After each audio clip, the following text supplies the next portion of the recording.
प्रकाशित केले आहेत, अनेक संशोधन लेख सरांनी दिलेले आहेत आणि आकाशवाणी आणि दूरदर्शन यांच्या मार्फत ते नेहमीच आपल्या शेतकरी बांधवांशी संवाद साधतात. शेतकऱ्यांच्या ग्रुप समूहाला ते नेहमीच सल्लागार म्हणून कार्य करतात. तसेच जे कृषी उत्पादक कंपन्या आहेत, कृषी अवजारे बनवणाऱ्या ज्या कंपन्या आहेत, त्यांचे तांत्रिक सल्लागार म्हणूनही सर काम करतात. शासनाच्या विविध समित्यांवरती सुद्धा तज्ज्ञ म्हणून सर कार्यरत आहेत. आपण नशीबवान आहोत की आपल्याला डॉक्टर तुळशीदास बाष्टेवाड सर यांच्यासारखे आज वक्ते लाभले आहेत.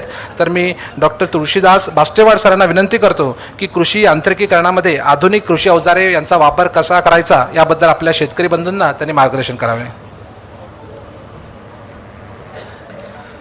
धन्यवाद. प्रथमतः उपस्थित सर्व मान्यवरांना नमस्कार. सन्माननीय व्यासपीठावर उपस्थित मान्यवर आणि सर्व शेतकरी बंधू आणि भगिनींनो, मित्र, आत्ताच आपण बघितलं की शेतीचं यांत्रिकरण ज्याच्यामध्ये आज आपल्याला एक महत्त्वाचा घटक ठरलेला आहे आणि काळाची गरज आहे. तर आज आपल्याला माहीत आहे की शेतीचे ज्याचे जे मुख्य उद्देश आहे किंवा शेतीचे यांत्रिकरणाचा आणि किंवा कृषी यांत्रिकरणाचा हा काय महत्त्व आहे आणि त्याची काय उपयुक्तता आहे. कारण आज आपल्याला सर्वात मोठा जो अडचण आहे ती आहे मजुरांची उपलब्धता. कारण दिवसेंदिवस मजूर हा उपलब्ध कमी होत आहे. त्याचबरोबर जे काही मजूर उपलब्ध होत आहे शेतीच्या विविध कामासाठी, त्यामुळे त्याचे कष्ट कमी करणे गरजेचे आहे. आणि आज बघत आहे आपण की निसर्गसुद्धा आपल्याला साथ देत नाही, कधी पाऊस येतो कधी थांबतो. तर त्यासाठी आपल्याला जे काही शेतीचे कामं आहेत ते वेळेवर होणे गरजेचे आहे आणि योग्य होणे गरजेचे आहे. आणि त्याच महत्त्वाचं म्हणजे की आज आपल्या भारताची लोकसंख्येचा विचार केला तर आपल्या सर्वांना जर अन्न वस्त्र निवारा जर व्यवस्थित पाहत असेल तर आज आपल्याला उत्पादन वाढवता गरजेचं आहे.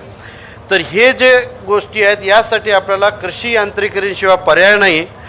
तर आज आपण कुठलंही पीक घ्या, फळे घ्या, भाजीपाला घ्या, अन्नधान्य घ्या, कडधान्य द्या, तर जमिनीच्या मशागतीपासून ते काढणीपर्यंत जे आज तंत्रज्ञान आपल्या भारतामध्ये उपलब्ध आहे आणि आधुनिक तंत्रज्ञान उपलब्ध आहे, तर याचा उपयोग आपल्या सर्व शेतकरी बांधवांनी करावा, जेणेकरून आपल्याला लागवडीचा खर्च कमी होऊन आणि उत्पादकता वाढवता येईल.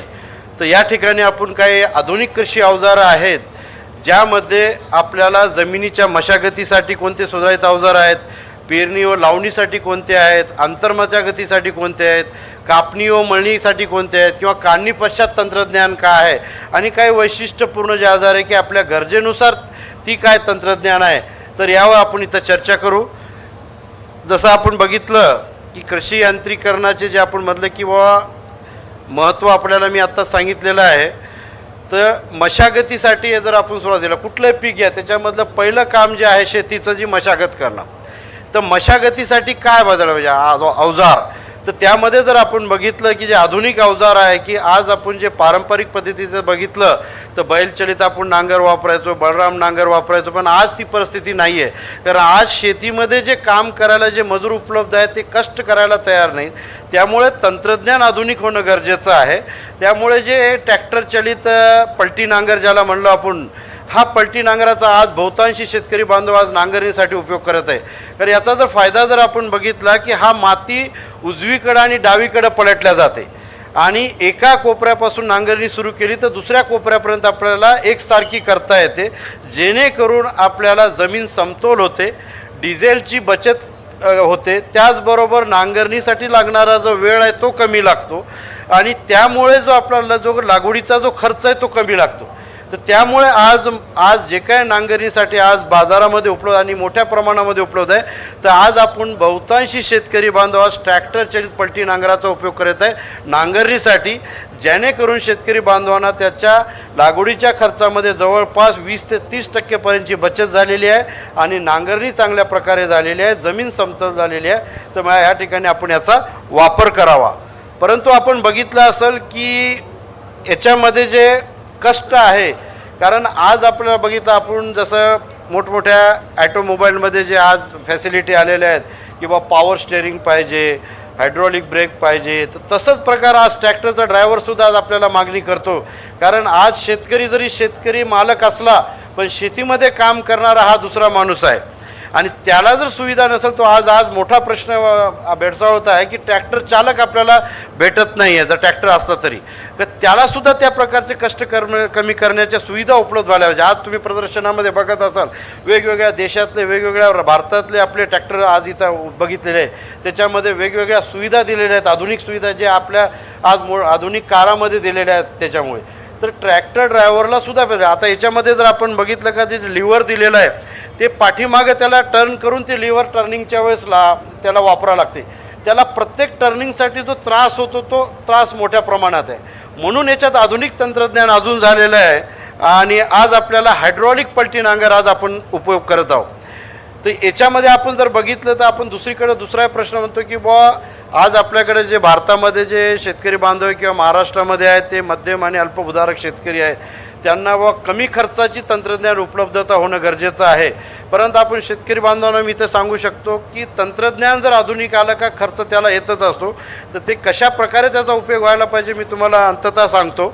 तर हे जे हायड्रॉलिक पलटी नांगर आहे या पलटी नांगराचा वापर केला तर ट्रॅक्टरच्या पोझिशन कंट्रोल लिव्हरनीच आपल्याला त्याला पलटी करता येते. म्हणजे ड्रायव्हरला दरवेळेस जे पाठीमागे जाऊन लिव्हर होतात त्याचा त्रास कमी होतो आणि ट्रॅक्टर ड्रायव्हरची क्षमता वाढते, तो चांगल्या प्रकारे शेतीमध्ये काम करू शकतो. तर आज बाजारामध्ये ट्रॅक्टर चलित जे आहे हायड्रॉलिक पलटी नांगर आहेत जे नांगरणीसाठी उपयोग होतात, परंतु ड्रायव्हरचा त्रास कमी करण्यासाठी हे तंत्रज्ञान त्याच्यात दिलेलं आहे. आता त्याच्यात जरी शेतकरी बांधवाचा आम्हाला प्रश्न येते की बाबा साहेब याची मग किंमत 10-20 हजारांनी वाढलेली आहे, मग जर कमी करायचं असं तर आज एक नवीन तंत्रज्ञान आम्ही त्याच्यामध्ये विकसित केलेलं आहे की जो हायड्रॉलिक पलटी नांगरचा उपयोग होतो तेच तंत्रज्ञान त्याच्यात आहे की ज्यांनी ट्रॅक्टरच्या पोझिशन कंट्रोल लिव्हरनी वापरता येते, परंतु त्याच्यामध्ये हायड्रॉलिक सिस्टम नाही आहे. म्हणजे जी आपण 10-20 हजार रुपये जे वाढवले होते ते कमी केले याच्या आणि त्याचीच उपयोगिता आपल्याला केली आहे. तर हे ट्रॅक्टर चलित मेकॅनिकल ॲटोमॅटिक रिव्हर्सिबल प्लाऊ आहे ज्याच्यामध्ये ट्रॅक्टरच्या पोझिशन कंट्रोल लिव्हरनीच पलटी करता येते, हायड्रॉलिक सिस्टमची गरज नाही. हे एकदम अत्यंत अत्याधुनिक तंत्रज्ञान आज बाजारामध्ये उपलब्ध झालेलं आहे. याचं संशोधन आहे, याची अनेक प्रकारच्या टेस्टिंग आमच्याकडे चालू आहेत, उपयोग आहे. तर शेतकरी बांधवासाठी एक फार मोठं वरदान हे ठरलेलं आहे की नांगरणीसाठी हा ट्रॅक्टर चलित मेकॅनिक ॲटोमॅटिक नांगर आज उपलब्ध होत आहे, जेणेकरून ड्रायव्हरची क्षमता वाढवता येते आणि आपल्याला मशागतीसाठी लागणारा जो खर्च आहे तो कमी करून चांगल्या प्रकारे मशागती करता येते. त्याचबरोबर आपण बघितलं की आज जमिनीचा खालचा थर कडक होत चालला आहे. बरेचसे शेतकरी बांधव आज रोटावेटरचा मोठ्या प्रमाणात वापर करता. आज आपण महाराष्ट्राचा जर विचार केला तर 80% हा कोरडवाहू क्षेत्र आहे आणि 20% बागायती क्षेत्र आहे. तर या कोरडवाहू क्षेत्रामध्ये जर जमिनीचा खालचा थर जर कडक झाला तर पावसाचं पाणी जमिनीमध्ये मुरल्या जात नाही आणि ते वाहून जाते. तर यासाठी आपल्याला जमीन भुसभुशीत राहणं गरजेचं आहे की आपला जो काय मान्सूनचा जो पाऊस पडतो तो मोठ्या प्रमाणामध्ये चांगल्या प्रमाणात जमीन असला तर हे एक आपल्याकडे स्पेड प्लाऊ म्हणतो याला आपण, एक नांगराचाच प्रकार आहे किंवा स्पेड म्हणशी की याच्यामध्ये जमीन फक्त भुसभुशीत केल्या जाते. जे नांगराचंच काम आहे तोच काम करते, फक्त जमिनीचा खालचा थर कडक करत नाही.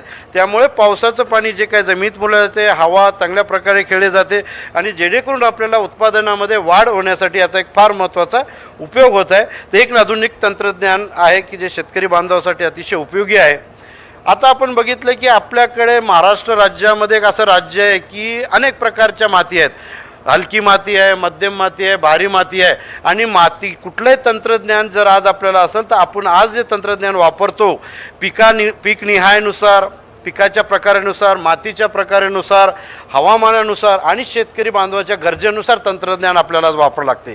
तर तशा प्रकारे ज्या ठिकाणी हा ट्रॅक्टर चलित पलटी नांगर वापरता येत नाही अशा ठिकाणी हा ट्रॅक्टर चलित तव्याचा नांगर वापरायचा, ज्याला डिस्क प्लाऊ म्हणतात. हा कुठं वापरायचा? ज्या ठिकाणी कडक जमीन आहे, खडकाळ जमीन आहे, पाणी त्या जमिनीमध्ये आहे, गवत त्या जमिनीमध्ये आहे, तर अशा ठिकाणी जे की तुमची पडीक जमीनसुद्धा राहू द्या, तर अशा ठिकाणी हा डिस्क प्लाऊ आपल्याला वापरायचा आहे, तव्याचा नांगर वापरायचा आहे. याचं कामसुद्धा नांगरणीसाठी आहे. परंतु ज्या ठिकाणी हा ट्रॅक्टर चलित पलटी नांगर वापरता येत नाही अशा जमिनीमध्ये या तव्याचा नांगर वापरावा, जेणेकरून आपली नांगरणी चांगल्या प्रकारे होईल आणि ती जमीन आपल्याला मशागतीखाली आणता येईल आणि पीक त्याच्यामध्ये आपल्याला चांगल्या प्रकारे घेता येईल. यामध्ये सुद्धा आपण बघितलं की पुन्हा तो प्रश्न आला की हायड्रॉलिक पलटी नांगर. तर हा हायड्रॉलिक डिस्क तव्यामध्ये सुद्धा हायड्रॉलिक ही टेक्नॉलॉजी दिलेली आहे. तर त्याच्यामध्ये आपण सुद्धा त्याचा वापर करू शकतो आणि ते सुद्धा आज उपलब्ध आहे. तर जी जमीन खडकाळ आहे, गवताची आहे, पाणी जमिनीमध्ये ज्या ठिकाणी हा ट्रॅक्टरचालित पलटी नांगर वापरता येत नाही अशा ठिकाणी हा तव्याचा नांगर शेतकरी बांधवांनी वापरावा नांगरणीसाठी. तर त्यामुळे चांगल्या प्रकारे मशागत होऊ शकते.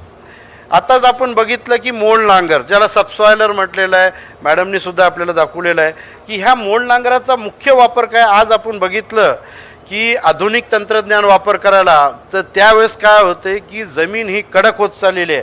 मोठमोठे आपण ट्रॅक्टर हाऊस पॉवरचे वापरत आहेत, मोठमोठ्या मशिनी जमिनीमध्ये शेतीच्या कामासाठी वापरत आहे. तर त्यामुळे जो जमिनीचा खालचा थर कडक झालेला असल्यामुळे क्षार तयार होते, सॉल्ट अफेक्टेड सॉईल होते आणि उत्पादन तुमचं त्याच्यामध्ये घटते. तर वर्षातून एकदा का होईना ज्या जमिनीमध्ये असा प्रॉब्लेम आलेला आहे, क्षार तयार झालेला आहे, तर त्या जमिनीमध्ये आपण 3-3 फुटाच्या जर स्लोपच्या लाईनी मारल्या या सबसॉयलरनी मोल नांगरानी, तर त्यामुळे याची खोली पण जास्त आहे. 90 फीटपर्यंत आपल्याला हे नेता येते, 3 फीटापर्यंत याची खोली मिळते.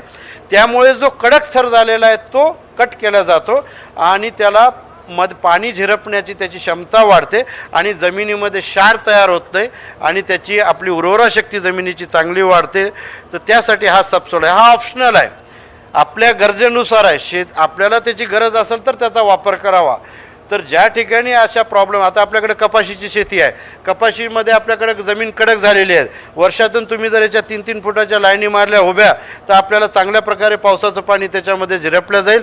त्याचा मोठा फायदा आपल्या शेतकरी बांधवांसाठी त्याचा होईल. आता याच्यामध्ये जर आपण बघितलं याला हॉर्स पॉवरची जास्त लागते, याला 60 हॉर्स पॉवरपेक्षा जास्त लागते. परंतु आपण जर बघितलं आपल्या राज्यामध्ये तर आपल्या जमीन धारणेचा जर विचार केला तर आपल्या शेतकरी बांधवापर्यंत जे 45 ते 50-55 एचपर्यंतचे ट्रॅक्टर जास्तीत जास्त उपलब्ध आहे. कारण आपली जमीन धारणा हे विघटन होत आहे दिवसेंदिवस. तर अशासाठी म्हणून एक आता हे व्हायब्रेटिव्ह सबसॉयलर जे आहे, ज्याला हॉर्स पॉवरची कमी आहे पण उपयोग त्याचा तोच आहे. तर याच्यामध्ये व्हायब्रेटरी ॲक्शन असल्यामुळे आपल्याला ट्रॅक्टरची हॉर्स पॉवर कमी लागते. आपण 45 ते 50 HP ट्रॅक्टरला सहज वापरू शकता. याचासुद्धा उपयोग तेच आहे, जमिनीचा खालचा थर कडक कमी करणे आणि क्षार जे तयार होत आहे जमिनीमध्ये त्याचं कमी करून जमीन त्याची उर्वरा शक्ती वाढवणे आणि चांगल्या प्रकारे उत्पादन त्याच्यामध्ये आपल्याला यावं, ह्या दृष्टीने हा सबसॉयलर आपण वापरू शकतो व्हायब्रेटिव्ह. आता ज्या ठिकाणी आता याच्यामध्ये एकच टाईन, याच्यामध्ये मल्टी टाईन्स आहे, एकपेक्षा जास्त आहे, याचा उपयोग तोच आहे. याच्यामध्ये अजून एक वैशिष्ट्य आहे की याच्यात खतसुद्धा देता येते, ज्याला आपण काय म्हणतो की बा जमिनीच्या, आपण आता काय करतो सध्या बा जमीन आपल्याला खतं पाणी आपण देतो की त्याची आपल्याला चांगल्या प्रकारे त्याची वाढ व्हावं, पीक चांगलं व्हावं त्याच्यावर. आता काही जमिनीचा खालचा थर पण आपला खराब झालेला, त्याला सबसॉईल हेल्थ मॅनेजमेंट म्हणतात, की अशा ठिकाणी आपल्याला जमिनीच्या खालीसुद्धा खत द्यावं लागते. तर ते सुद्धा याच्यामध्ये दिलेले आहे की आपण आपल्याला खतसुद्धा जमिनीच्या खाली देता येते. एक फार महत्त्वाचं आहे जे राहुरी कृषी विद्यापीठाने विकसित केलेलं तंत्रज्ञान आहे की ज्यामध्ये 80% आत्ता मी तुम्हाला सांगितलं कोरडवाहू क्षेत्र आहे की पावसाचं पाणी आपल्याला जमिनीतून वाहून जाऊ द्यायचं नाही, माती वाहून गेली नाही पाहिजे किंवा पाणी वाहून नाही गेलं पाहिजे. तर अशा ठिकाणी आपण काय करतो, असे हे बंदिस्त वाफे तयार करतो ट्रॅक्टरनी आणि जे काय पावसाचं पाणी आहे त्याच्यामध्ये साठवून ठेवतो आणि रबीमध्ये त्याचा आपण उपयोग करतो रबीचं पीक घेण्यासाठी. तर हे सोलापूर वगैरे भागामध्ये याचा मोठ्या प्रमाणामध्ये उपयोग करतात जे कोरडवाहू क्षेत्र आहे. परंतु ज्याच्याकडं बागायती क्षेत्र आहे पण ज्या बंदिस्त वाफ्यामध्ये पीक घ्यायचं, जसं भाजीपाला घ्यायचं आहे, काय घ्यायचं तर त्या किंवा आपलं धान घ्यायची आहे, तर अशा ठिकाणी सुद्धा याचा मोठ्या प्रमाणामध्ये वापर होतो, ज्याने आपला जे पारंपरिक पद्धतीनं जर त्याचा 50% याच्यामध्ये वेळेची बचत आहे, श्रमाची बचत आहे आणि पैशाची बचत आहे. त्यामुळे हे एक आधुनिक तंत्रज्ञान आहे. ज्या शेतकरी बांधवांनी आपल्याला हे बंदिस्त वाफे तयार करायचं आहे, त्याच्यात आपल्याला पीक घ्यायचं आहे, तर त्याचा वापर हा आपण करू शकता मोठ्या प्रमाणावर. कल्टिवेटर आपल्याला सगळ्यांना माहीत आहे की हे द्वितीय प्रकारचं मशागतीचं काम आहे की नांगरणी केल्यानंतर आपल्याला वखरणी करायचं असेल तर त्यासाठी आपण याचा वापर करतो. हा एक आपल्या भागामध्ये कमी होते, परंतु याचा जास्तीत जास्त वापर करायला पाहिजे की आपल्याकडं गहू आणि धान मोठ्या प्रमाणामध्ये घेतो. तर या गहू धानामध्ये तुम्ही जेव्हा कापणी केल्यानंतर जे काय पालापाचोळा असो ते जमिनीमध्ये याला कट करून मिक्स केल्या जाते आणि त्याचं खत म्हणून आज आपण सेंद्रिय खत, जर आपण ऑर्गॅनिक फार्मिंग ज्याला म्हणत आहे, सेंद्रिय शेती म्हणत आहे, त्याच्यामध्ये याचा फार मोठ्या प्रमाणात उपयोग होतो. तर हा ट्रॅक्टर चलित डिस्क हॅरो हा वापरावा शेतकरी बांधव, जेणेकरून आपल्या शेतामध्ये जे काय पालापाचोळा आहे त्याचे बारीक तुकडे केले जातात आणि जमिनीमध्ये मिक्स केले जाते आणि त्याला कुजवल्यानंतर ते कालांतराने त्याचं सेंद्रिय खत म्हणून आपल्या जमिनीसाठी मोठ्या प्रमाणात उपयोग केला जातो, जेणेकरून जमिनीची चांगल्या प्रकारे उर्वरक शक्ती वाढू शकते. आता रोटावेटर आपल्या सगळ्या शेतकरी बांधवांना की मोठ्या प्रमाणामध्ये रोटावेटरचा वापर होत आहे, परंतु या रोटावेटरमुळे जे एक नुकसान होत आहे की ज्या कडक जमिनी, ज्या आता मध्यम आणि भारी जमिनीसाठी ते ठीक आहे, आपल्याला त्याचा फार मोठा त्याचं नुकसान होत आहे की ते जमीन खालची कडक होत आहे, पण जी हलकी जमीन आहे त्याच्यामध्ये याचा एवढा काही नुकसान होत नाही. म्हणून आज आपल्याला याला पर्यायी म्हणून रोटावेटरला हे पॉवर ॲरो आलेला आहे की याच्यामध्ये काय होते की व्हर्टिकल ॲक्शन आहे, उभ्या प्रकारच्या ब्लेड दिलेल्या आहेत उभ्या, तर जेणेकरून जमीन भुसभुशीत होते आणि जेवढी खोली नांगरायची आहे तेवढीच खोली ह्या पॉवर ॲरोनं मिळते. तर त्यामुळे शेतकरी बांधवांना रोटावेटरऐवजी जर पॉवर ॲरोचा वापर केला तर त्या जमिनीची मशागत चांगल्या प्रकारे होईल, पिकाची वाढ चांगल्या प्रकारे होईल आणि आपल्याला जे काय मशागतीसाठी लागणारा जो खर्च आहे तो सुद्धा आपला एकाच कामात होईल. नांगरणी आणि वखरणी हे दोन्ही कामं आपल्या एकाच याच्याने व्हायले, तर त्यामुळे जो लागवडीचा खर्च आहे तो कमी व्हायला मशागतीतला आणि याच्यामध्ये वेळेची, श्रमाची आणि पैशाची बचत मोठ्या प्रमाणात होते. हा रिजर आहे. रिजर आपल्याला माहीत आहे की ज्या ठिकाणी आपल्याला सरी वरंबा पद्धतीने जर पेरणी करायची असेल किंवा लावणी करायची असेल तर आज आपण या रिजरचा वापर करतो. आत्ताच आपण बघितलं की एक मशीन ही मल्टीपर्पज झाली पाहिजे, बहुउद्देशीय झाली पाहिजे, एकाच मशीननं आपल्याला अनेक कामं करता आले पाहिजे. तर यामध्ये आपण बघितलं की रोटो रिजर आहे की याच्यामध्ये आपल्याला रोटावेटरचा वापर व्हायला आणि रिजर, परंतु याच्यामध्ये जे ब्लेड आहे रोटावेटरची एक विशिष्ट प्रकारची बनलेली आहे, जेणेकरून जमिनीचा खालचा थर आपला कडक होत नाही. सी टाईपच्या ब्लेड याच्यामध्ये दिलेल्या आहेत जेणेकरून आपल्याला आणि रिजर सोबत दिलेलं आहे. जर आपल्याला ऊस लावायचा असेल किंवा जे काय सरी वरंबा पद्धतीने आपल्याला पीक लावायचं असेल तर दोन्ही कामं एकाच वेळेस होतात.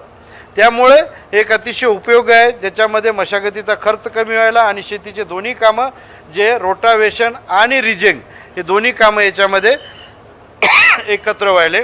तर एक रोटो रिजर आहे, याचा एक वापर आपण करायला पाहिजे. लेझर लेवलर म्हणलं, हे लेझर लेवलर जे आहे की याची गरजेनुसार वापर आहे. जर आपली जमीन समतोल नसेल, पावसाचं पाणी थांबत नसेल किंवा माती वाहून जात असेल तर अशा ठिकाणी हा लेझर लेवलरचा वापर आहे. सेन्सर बेस आहे की ॲटोमॅटिक हे जमीन लेवल करत राहते, तर हे गरजेनुसार आहे. आता आपण बघितलं आत्तापर्यंत की मशागतीसाठी लागणारे जे काय अवजार आज आहेत भारतामध्ये किंवा जे काय तंत्रज्ञान आहे ते आज आपण आत्ता पूर्ण बघितलेलं. आता शेतीचं जे दुसरं काम आहे, मशागतीनंतर आपल्याला पेरणी व लावणी करायचं असते, तर या पेरणी लावणीसाठी काय आज तंत्रज्ञान आहे. आत्ता बघितलं हे बैलचलित ते बहुपीक आहे, ज्याच्यामध्ये आपल्याला पेरणी करता येते, खत देता येते, वखरणी करता येते, तिन्ही कामं आपल्याला एकाच वेळेस करता येते. हे सुद्धा एक राहुरी कृषी विद्यापीठानं विकसित केलेलं एक तंत्रज्ञान आहे, ज्याच्यामध्ये बहुपीक टोकन यंत्र ज्याला आपण म्हणलेलं आहे किंवा ज्याच्यामध्ये पेरणी, खत देणं किंवा आपण वखरणी करणं हे सगळे कामं याच्यामध्ये करता येतात.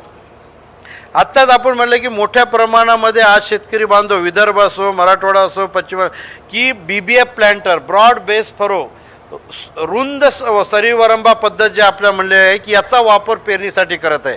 कारण याचं एक महत्त्वाचं वैशिष्ट्य आहे की याच्यामध्ये गादी वाफा तयार होते आणि पावसाचं जे काय पाणी आहे त्या सरीमध्ये मुरवल्या जाते. अति जर पाणी झालं, अतिवृष्टी झालं तर त्या सरीमधून वाहून जाते आणि जर मध्ये गॅप पडला तर ते काय पाणी साचलेलं आहे ते त्या ड्राय स्पेलमध्ये काम येते आणि बेड तयार झाल्यामुळे जे काय मुळं आहेत पिकाची ती चांगल्या प्रकारे जमिनीमध्ये व्यवस्थित त्याला हवा पाणी त्याला मिळते. त्यामुळे आपल्या पिकाचं उत्पादन वाढलेलं आहे. या जर यंत्राचा वापर केला तर पेरणी व लावणीसाठी आपण हे रुंद सरी वरंबा मशीन वापरावी, जे बहुपीक आहे. कुठल्याही पिकासाठी आज आपल्याला याचा वापर करता येते, तिळापासून तर कांद्याच्या बियापासून तर आपल्याला याचा मोठ्या प्रमाणामध्ये वापर करता येते. तर एक BBF प्लॅन्टर आज मागे आत्तापर्यंत जवळजवळ 40,000 हे यंत्र आज आपल्या महाराष्ट्रामध्ये याचा वापर करत आहे शेतकरी बांधव. एक हे पेरणी आणि लावणी यंत्र याचा उपयोग की न्यूमॅटिक, याचं तंत्रज्ञान वाढलेलं आहे. याच्यात हवेच्या दाबानुसार एकच सीड घेतल्या जाते. आज आपल्याला माहीत आहे की बियाणे दिवसेंदिवस महाग होत आहे आणि या बियाण्याचं जर आपल्याला जर रेट कमी करायचा असेल किंवा शेतकऱ्याला एकरी बुवा हा खर्च येत असेल तर ते एक एक बी आपल्याला महत्त्वाचं आहे.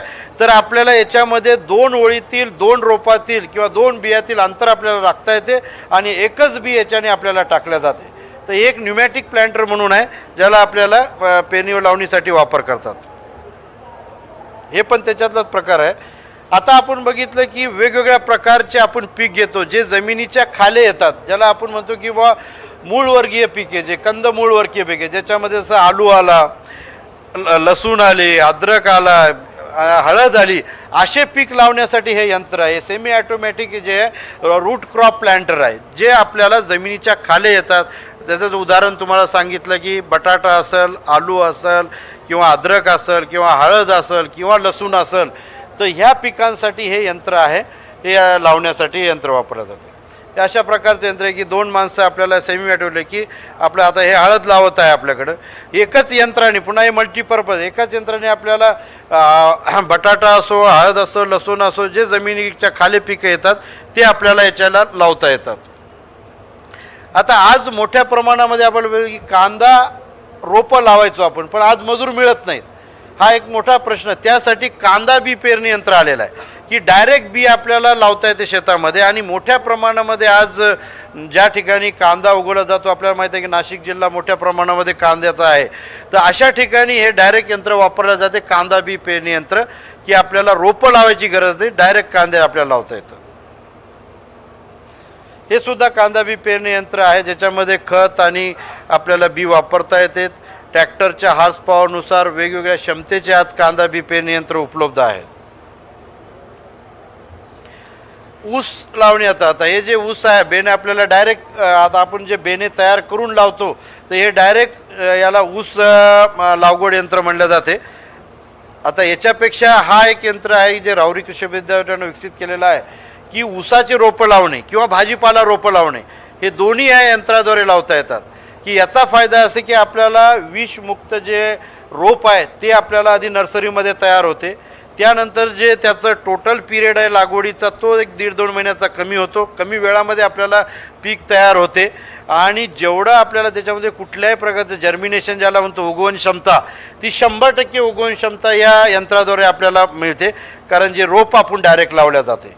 तर हे का आज आपल्याला ऊसाची रोपं लावण्याकरता किंवा भाजीपाला लावण्याकरता अतिशय उपयुक्त असं हे ट्रॅक्टर चलित ऊस रोपे लागवड यंत्र आहे. ते घेतलं काय त्यांना घ्यायला सांगा ना. आता आपण बघितलं की मल्चिंग मशीनमध्ये पण अनेक प्रकार आहेत. हे 5 in 1 आहे. याच्यामध्ये 5 प्रकारचे कामं होतात की जे जनरली आज आपण बघत आहे की प्रामुख्याने भाजीपाल्याकरता आज आपण मल्चिंग मशीन वापरतो. की याच्यामध्ये काय होते की बेड तयार होते, आपला बेड तयार झाल्यानंतर मल्चिंग पेपर त्याच्यावर टाकला जातो, त्याचबरोबर त्याला होल्स केले जातात, छिद्र पाडले जातात, त्याचबरोबर त्याला खतसुद्धा दिले जाते आणि लॅटरल ड्रीपची लॅटरलसुद्धा टाकली जाते. हे असे 5 प्रकारचे कामं एकाच यंत्राद्वारे केले जातात. हे अतिशय उपयुक्त असं यंत्र आहे ज्या शेतकरी बांधवांना भाजीपाला किंवा जे लावायचं आहे मल्चिंगनं, तर त्यासाठी 5 in 1 हे यंत्र जे आलेलं आहे ज्याला आपण ट्रॅक्टर चलित बहुउद्देशीय मल्चिंग यंत्र म्हणलेलं आहे. जसं आता म्हणलं की भाजीपाला लावण्यात, आता हे अगोदर मी तुम्हाला दाखवलं की जे ट्रॅक्टर चलित ऊस रोपे पुन्हा लागवड यंत्र आहे किंवा भाजीपाला रोपे लागवड यंत्र, त्याच प्रकारे हे याच्या फक्त तंत्रज्ञान वेगळं आहे, पण याच सुद्धा यंत्राने सुद्धा आपल्याला रोपे लागवड यंत्र करता येतात. आता हे धान आपल्याला माहीत आहे की याला धान रोपे लावणी यंत्र म्हणतात. हे स्वयंचलित आहे की ज्याच्यामध्ये वेगवेगळ्या प्रकारे सगळे आज विकसित देशामधून आज आपण आयात करून इथे हे तंत्रज्ञान वापरत आहोत. वेगवेगळ्या प्रकारचे हे धान रोपे यंत्र आहे. जसं आता आपल्याला बघितलं की एकाच यंत्रानं आपल्याला अनेक कामं करता आले पाहिजे. याच्यामध्ये आपण बहुउद्देशीय काम लिहिलं, पेरणी करता येईल आपल्याला, त्याचबरोबर खत देता येईल, त्याचबरोबर आपल्याला म्हणजे प्री इमर्जन्स इन्सेक्टिसाईडमध्ये ज्याच्यामध्ये आपण ते पण फवारणी करायला याच्यावर, तर असं हे बहुउद्देशीय यंत्र आहे. आणि याचा जर आपल्याला जसा पाहिजे तसा नुसतं आपल्याला जर म्हणलं बा मला याची वखरणी करायची आहे, बाकीचे आपण जर त्याची बीज पेटी काढली आणि ते फवारणी यंत्र काढलं तर आपल्याला वखरणी करता येईल. आपल्याला वाटलं नाही याला ब्रॉड बेस फॉर रुंद सरीवरंबा तयार करता, याला रिजर लावायचं, आपल्याला रुंद सरीवरंबा तयार करता येईल. म्हणजे एकाच यंत्रानं आपल्या गरजेनुसार आपल्याला वेगवेगळी आपल्याला याचा वापर करता येतो. आता यामध्ये जर बघितलं की त्याच प्रकारचं रोटावेटर सोबत आता रिजर लावलेला आहे, त्याबरोबर पेरणी यंत्र दिलेलं आहे. म्हणजेच आपल्याला काय आहे की रोटावेटरचा वापर व्हायला, रिजरचा वापर व्हायला आणि पेरणी यंत्राचा, म्हणजे तिन्ही कामं शेतीचे आपण एकाच यंत्राने करायलो तर आपल्या गरजेनुसार आपल्याला ह्या यंत्राद्वारे आपल्याला हे करता येते. आता आपण बघितलं की मशागतीसाठी काय तंत्रज्ञान आहे, पेरणी व लावणीसाठी काय. आता तर तिसरं जे काम आहे शेतीचं ते आंतरमशागतीचं आहे. आणि हा एक सर्वात मोठं जे चॅलेंज आज शेतकरी बांधवासमोर आहे की मजूर उपलब्ध होत नाही किंवा आपले जे पीक पद्धती आहे, दोन ओळीतील अंतर जे आज आपण बघितलं, जे तांत्रिकदृष्ट्या आणि शास्त्रीयदृष्ट्या आपण निर्धारित केलेलं आहे की 22.5 आणि 30 आणि 45 सेंटीमीटर, हे अंतर आपल्याला बदलत नाही. परंतु आज शेतकरी बांधवांना मी असं या ठिकाणी विनंती करतो की आपल्या मशिनीनुसार आपल्याला पीक पद्धती बदलणं गरजेचं आहे. आणि हे आज शेतकरी बांधव कालांतराने काय होईना त्याला ॲक्सेप्ट करत आहेत, मान्य करत आहे. आज आपण बघितलं ऊसामध्ये 3 फुटापासून आज 6.5 फुटापर्यंत सरीपर्यंत आज आपण ऊस लावत आहे. तर याची गरज आहे. जर तंत्रज्ञान जर आपल्याला त्याच्यात जर बदल करायचा असेल पीक पद्धतीत, जर आधुनिक तंत्रज्ञान जर आपल्याला वापरायचं असेल तर आपल्याला पीक तर 45 सेंटीमीटरपेक्षा जर जास्त अंतर आपल्या दोन ओळी तर असेल तर आपल्याला आज आंतरमशागतीसाठी जे काय तंत्रज्ञान उपलब्ध आहे त्याचा आपण योग्य वापर करू शकता. आता याच्यामध्ये आपण बघितलं की हे पॉवर विडर आहे की याची आता बघा यंत्र चांगलं आहे, परंतु याच्यातलं दोन ओळीतील अंतर आपल्याला 45 सेंटीमीटरपेक्षा जास्त पाहिजे तर याचा आपण चांगल्या प्रकारे वापर करू शकतो.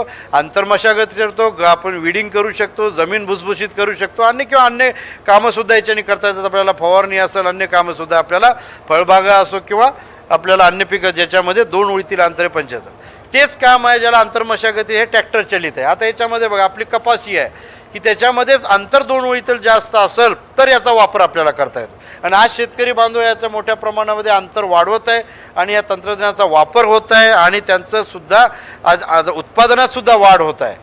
तर ही गरज आहे, आपल्याला तंत्रज्ञानानुसार पीक पद्धती बदलण्याची आज काळाची गरज आहे आणि त्याप्रमाणे त्याचा आपण वापर करावा. त्यानुसार आपण हे एक आधुनिक तंत्रज्ञान आहे जे राहुरी कृषी विद्यापीठाने विकसित केलेलं आहे, जे दोन ओळीतील तर आपल्याला गवत काढता येते किंवा वीड करतं, पण दोन झाडामधील कसं काढायचं. मुख्यतः प्रामुख्याने फळबागेसाठी याचा वापर केलेला आहे. मग द्राक्षाची असो, डाळिंबाची असो किंवा संत्र्याची बाग असो, तर याच्या बागेमध्ये आपल्याला कसं गवत दोन ओळ झाडातील काढता येतं. हा एक यंत्र असं आहे, सेन्सर बेस आहे मेकॅनिक. झाडाला टच झालं का तो बाहेर येतो आणि झाडाचा जो ऑब्स्टॅकल आहे ते कमी झाल्याने ते मध्ये जाते.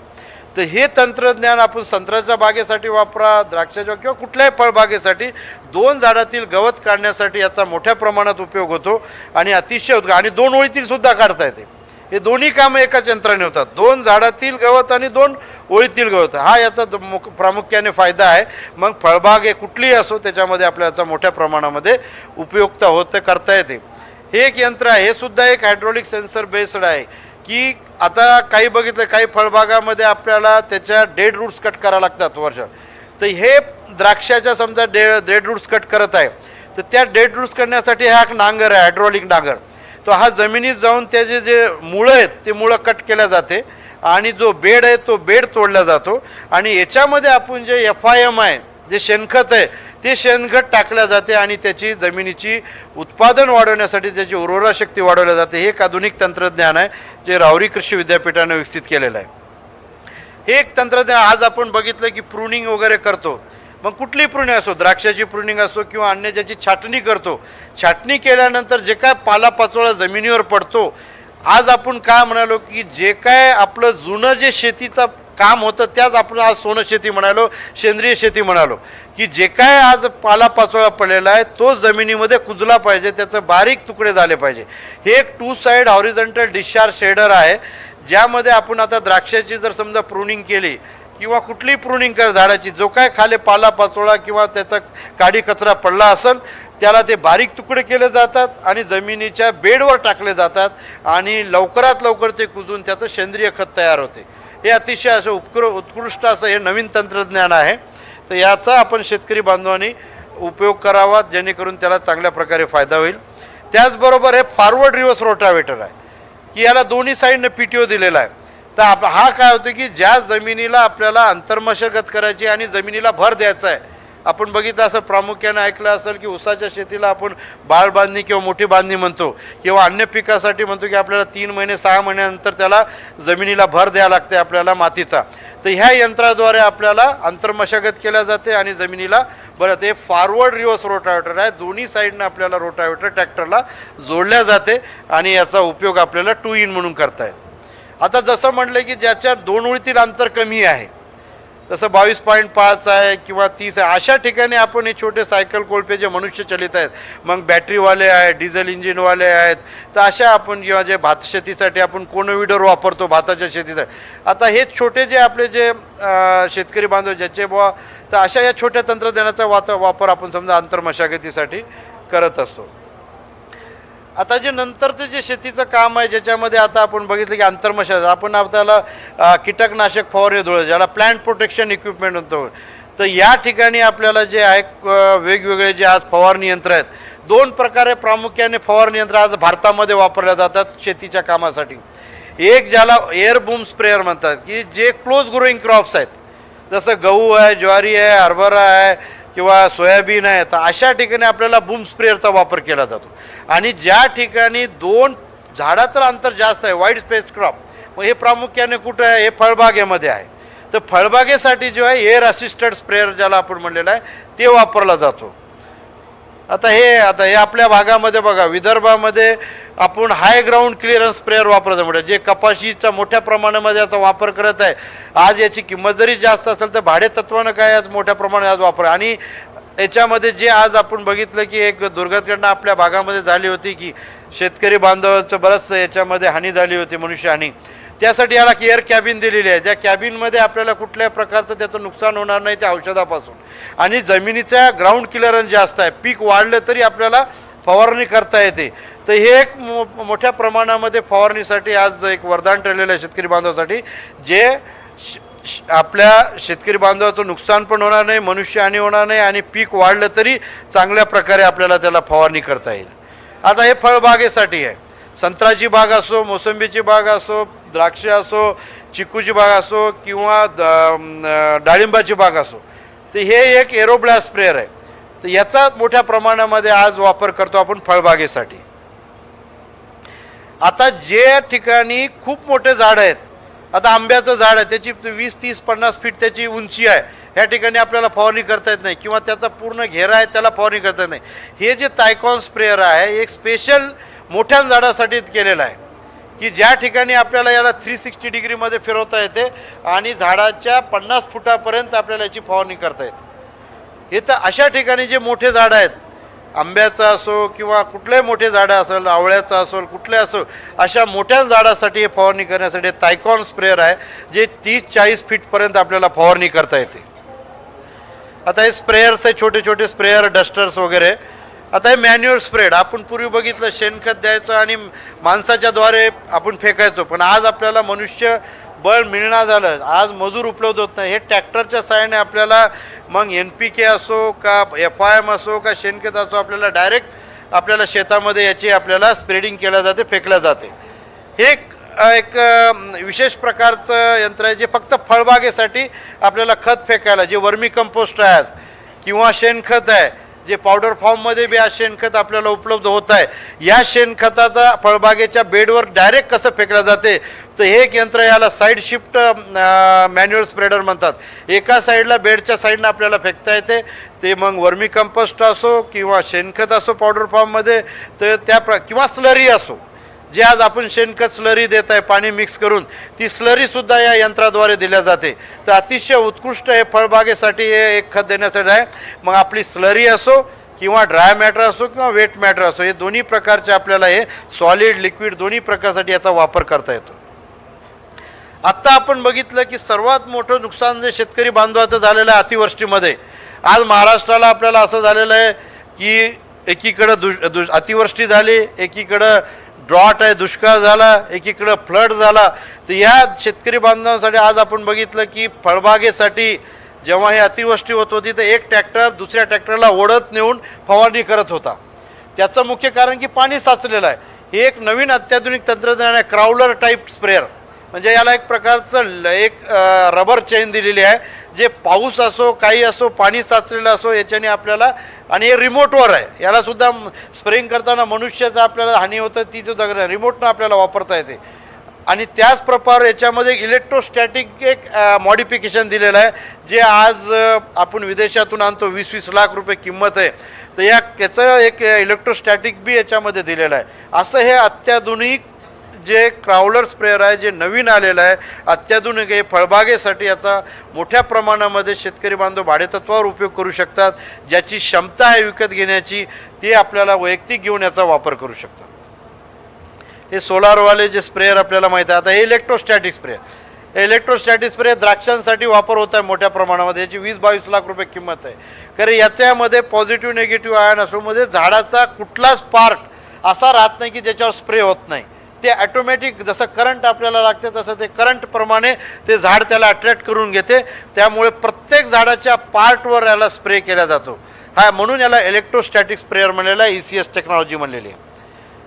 आता फवारणी आपली झाली आहे, त्याच्यानंतर आपल्याला पीक आता तयार झालेलं आहे. तर आपण याला पीक कापणी व काढणी यंत्रामध्ये काय तंत्रज्ञान आहे आता आज आपल्याकडे बघितलं आहे, गव्हाची शेती आहे, भाताची शेती आहे, सोयाबीनची शेती आहे, आणि शेतकरी बांधव जे आपल्याकडं मध्यम अल्पभूधारक शेती आहे, ज्याला आपल्याला शेतीचं पीक तयार झाल्यानंतर कापणी देऊन त्याच्या पेंड्या बांधल्या जातात.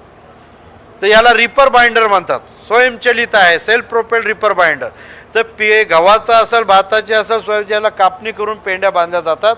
आणि हे चांगल्या प्रकारचं आहे. घंट्याला 1 एकर याची क्षमता आहे. आपण वैयक्तिक वापरा किंवा आपल्या आजूबाजूच्या शेजाऱ्यांचा आपण भाडेतत्वावर किंवा वापरू शकता. याला हे नुसतं रिपर आहे, फक्त कट करून साईडला टाकते. या रिपर आहे, याला हे बी स्वयंचलित आहे, परंतु वॉकिंग टाईप म्हणतात. याला आपल्याला चालवायचं आहे. हे ट्रॅक्टर चलित रिपर बाइंडर आहे. हे जसं आपण स्वयंचलित बघितलं तसं हे ट्रॅक्टर, याच्यामध्ये फक्त कापून पेंड्या बांधल्या जातात. परंतु ज्या शेतकरी बांधवाकडे ट्रॅक्टर आहे तर त्यांनी अशा प्रकारचं हे अवजार घेऊ शकता, जेणेकरून आपल्याला त्याला खर्च कमी लागेल आणि ट्रॅक्टरसोबत त्याचा वापर करता येईल. तर एक रिपर बाइंडर जे ट्रॅक्टर चलित आहे, हे एक नवीन तंत्रज्ञान आज आपल्याला माहीत आहे. महाराष्ट्राला काय भारताला एक मोठा प्रश्न होता की ज्वारी कशी कापल्या जाईल, बाजरी कशी कापल्या जाईल, ऊस कसा कापला जाईल, किंवा आपल्याला बघितलं तर मका कसा कापला जाईल. ही एक असं बहुउद्देशीय असं हे कापणी यंत्र आहे, ते जे आज कुठंच उपलब्ध नाही. तर हे तंत्रज्ञान आज आपल्या भारतामध्ये महाराष्ट्र राज्यामध्ये उपलब्ध झालेलं आहे. तर हे मग ऊस कापणी असो, ज्वारी कापणी असो, किंवा बाजरी कापणी असो, किंवा मका कापणी असो, या यंत्राद्वारे आपल्याला कापणी करता येते.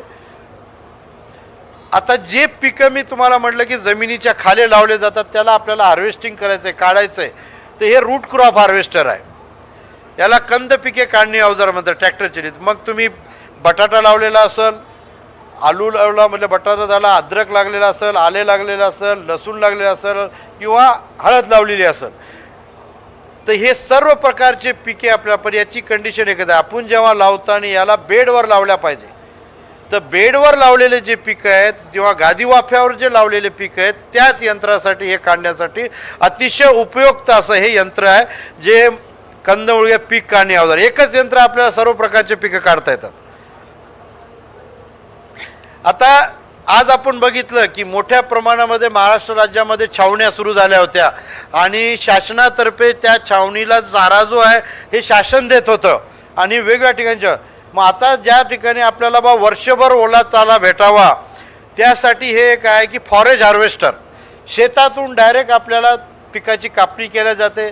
आपण बघितलं आता आपण जे जनावरांसाठी आपण जे बघितलं की चाप कटर आपण वापरतो, कापणी करून आणतो आणि नंतर आपल्या गरजेनुसार त्याला बारीक तुकडे करून देतो. हे जे आहे हे डायरेक्ट शेतामधून आपल्याला बारीक त्याचे तुकडे केले जाते आणि सायलेज बनवल्या जाते, ज्याच्यामध्ये आपल्याला बॅगा बघितल्या असेल तुम्ही छावणीमध्ये की ते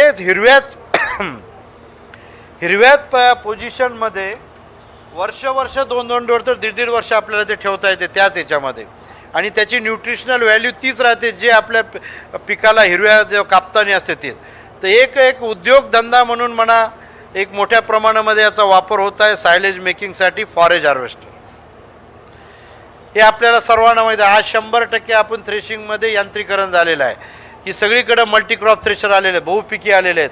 फक्त पॅडीसाठी आपण सेपरेट वापरतो, धानसाठी, आणि बाकी सर्व पिकासाठी एक थ्रेशर मल्टीक्रॉप थ्रेशर आपण वापरतो. हे कंबाईन हार्वेस्टर आज आपण विदर्भामध्ये कृषी मंत्री जे अनिल बोंडे साहेब होते तेव्हा एक 25 लाखाचे 80% सबसिडीवर आपल्या अकोला जिल्ह्यामध्ये हे दिलेलं आहे शेतकरी बांधवांना.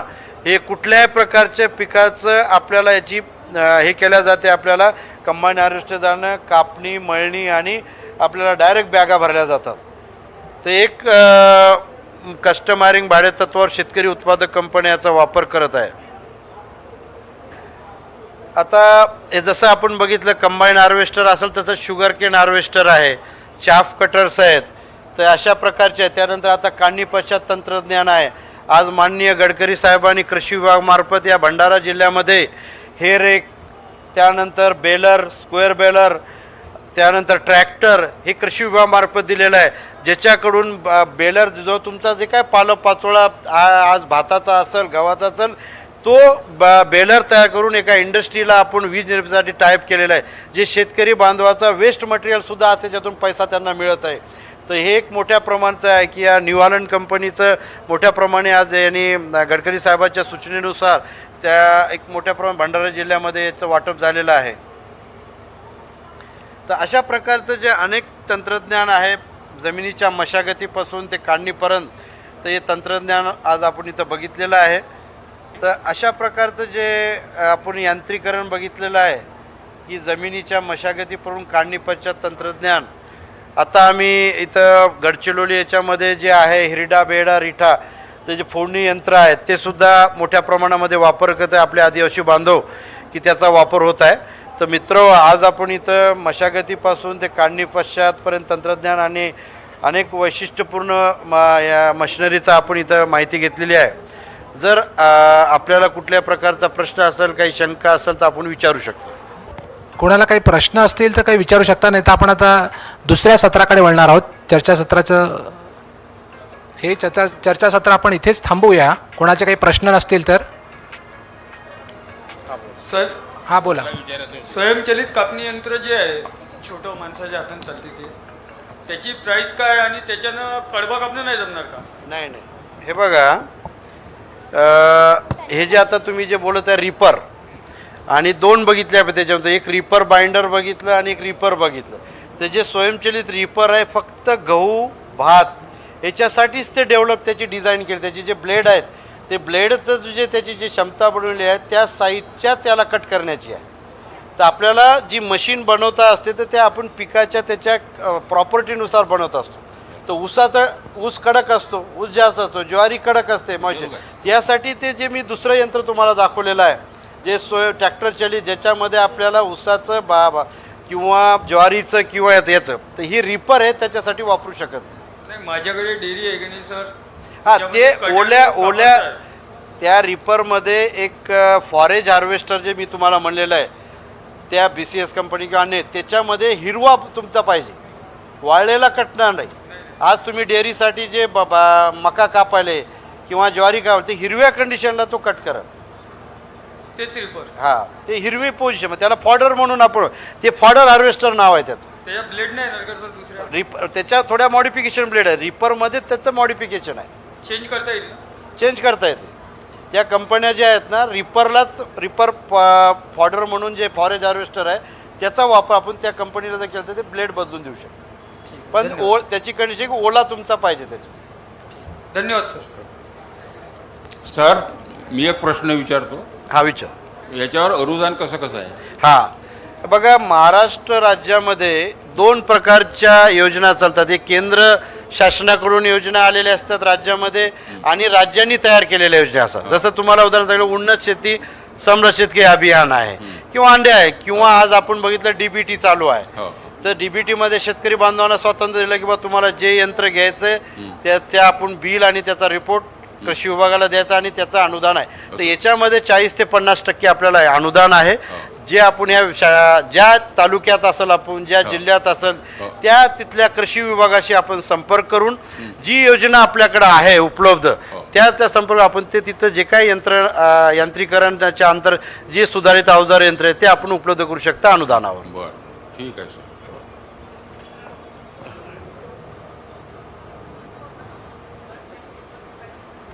मला एक प्रश्न विचारायचा होता. हां हॉर्टिकल्चरल क्रॉपसाठी जे यंत्र उपलब्ध आहेत त्याविषयी माहिती देऊ शकाल का? हां आत्ताच आपण बघितलं असेल की आपल्या या यांत्रिकरणामध्ये मी फळबागासाठी आपल्याला अनेक सुधारित अवजार यंत्रे दाखवले आहेत, ज्याच्यामध्ये आपल्याला मशागतीपासून ते काढणीपर्यंतचे काही अवजार होते. त्यामध्ये प्रामुख्यानं जर आपण बघितलं तर साईड ज्याला रोटावेटर मी म्हणलेला इंटररो कम इंट्रारोवेटर, ज्याच्यामध्ये फळबागेतल्या 2 झाडातील आणि 2 ओळीतील आपल्याला त्याच्यातलं विडिंग करता येते आणि वखरणी करता येते त्याच्याने. त्याचबरोबर आपण बघितलं असेल की त्याचंच रूट कट केल्या जातात, डेड रूट्स ते केलं जाते. त्याप्रमाणे फवारणी यंत्र आहेत, जे वेगवेगळे फवारणी यंत्र आपण बघितले फळबागेसाठी दिलेले. तर असे अनेक प्रकारचे जे फळबागेसाठी जे आहे त्यानंतर हार्वेस्टिंग करण्याचे काही आपण तंत्रज्ञान त्याच्यामध्ये आहे. वेगवेगळे झेले वगैरे आहेत की ज्याने आपण ते हार्वेस्टिंग करू शकतो. तर असे आपल्याकडे फळबागेसाठी हे अवजार आहेत. त्यानंतर प्रूनिंग केल्यानंतर आपल्याला जे काही पालापाचोळा पडतो त्याला आपल्याला शेडिंग करून त्याचं वर्मी कंपोस्ट म्हणजे सेंद्रिय खत तयार करता येते. हे अशा प्रकारचे अवजारं उपलब्ध आहेत. सबसिडी सांगा ना. हां सबसिडीमध्ये जे आपण बघितलं तर हॉर्टिकल्चरमध्ये स्प्रेअरला आहे. त्याच नंतर काही हार्वेस्टिंगचे इक्विपमेंट आहेत त्याच्यामध्ये आहे. आणि हे जे आत्ता जे मी तुम्हाला नवीन दाखवलं विडिंग 2मध्ये याची प्रक्रिया चालू आहे. आपल्याला या पुढच्या वर्षी हे अनुदानामध्ये आपल्याला हे मिळतील. यामध्ये सेंट्रल गव्हर्नमेंट आणि महाराष्ट्र शासन हा. यांच्या सहयोगातून जे काही यंत्र उपलब्ध झालेलं आहे हां त्याविषयी थोडंसं सांगाल का? हां आज आपण बघितलं प्रत्येक कृषी विभागाकडं केंद्र शासनाच्या आणि राज्य शासनाच्या मार्गदर्शन सूचनेखाली एक सूची बनलेली आहे. आणि या सूचीमध्ये मशागतीपासून ते काढणीपर्यंत आणि काढणी पश्चात आणि वैशिष्ट्यपूर्ण यादी दिलेली आहे. आणि त्या यादीमध्ये त्या अवजाराची किंमत, त्याची सबसिडी हे सर्व आहे. आणि वेबसाईटवर महाराष्ट्राच्या कृषी विभागाच्या वेबसाईटवर सुद्धा ते उपलब्ध आहे. तर आपल्याला ते जेवढे काय यंत्र त्यामध्ये अनुदानामध्ये आहेत ती यादी, त्याची किंमत आणि त्याचं अनुदान किती आहे हे आपल्याला दिलेलं आहे. आपण कृषी विभागाचे जे कृषी विकास अधिकारी असतील किंवा कृषी अधिकारी असतील त्यांच्याशी संपर्क करून ती यादी आपण मिळू शकता. ठीक आहे. थँक्यू. हां बोला.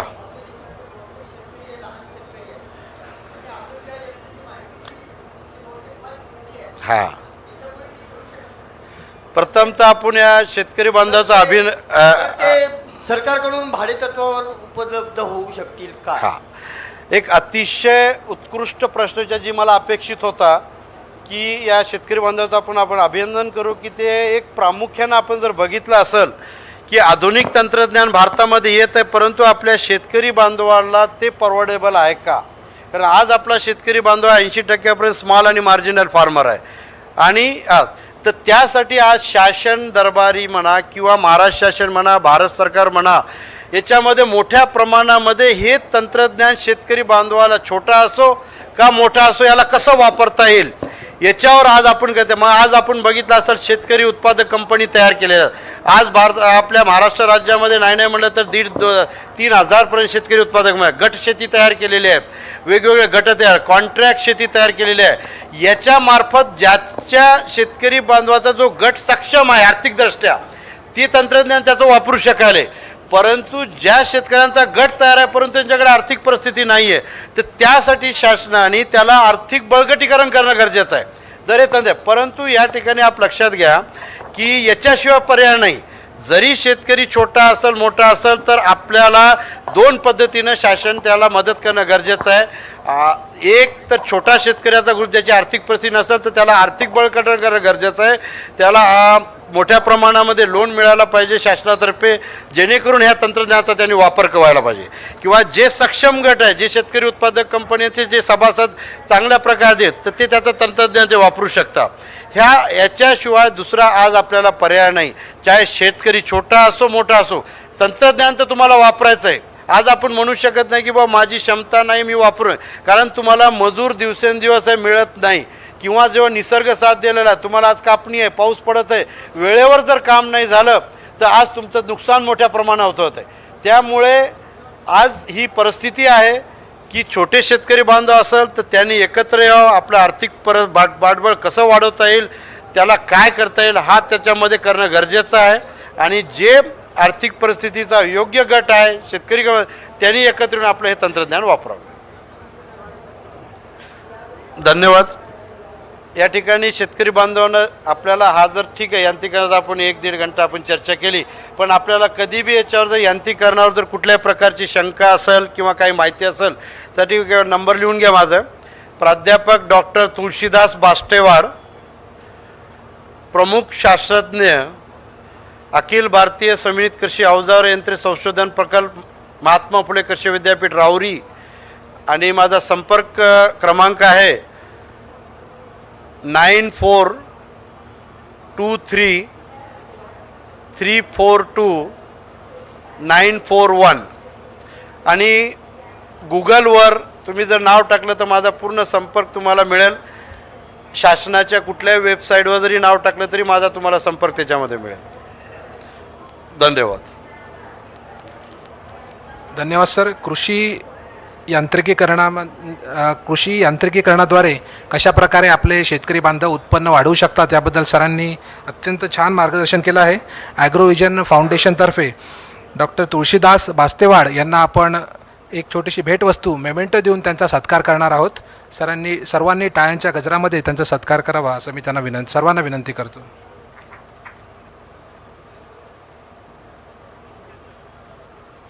यानंतर आपण पुढील चर्चासत्र सुरू करणार आहोत, यशोगाथाचं चर्चासत्र. तर यशोगाथा आपला असं म्हणतात की जर शेतकरी सुखी तर सर्व सुखी.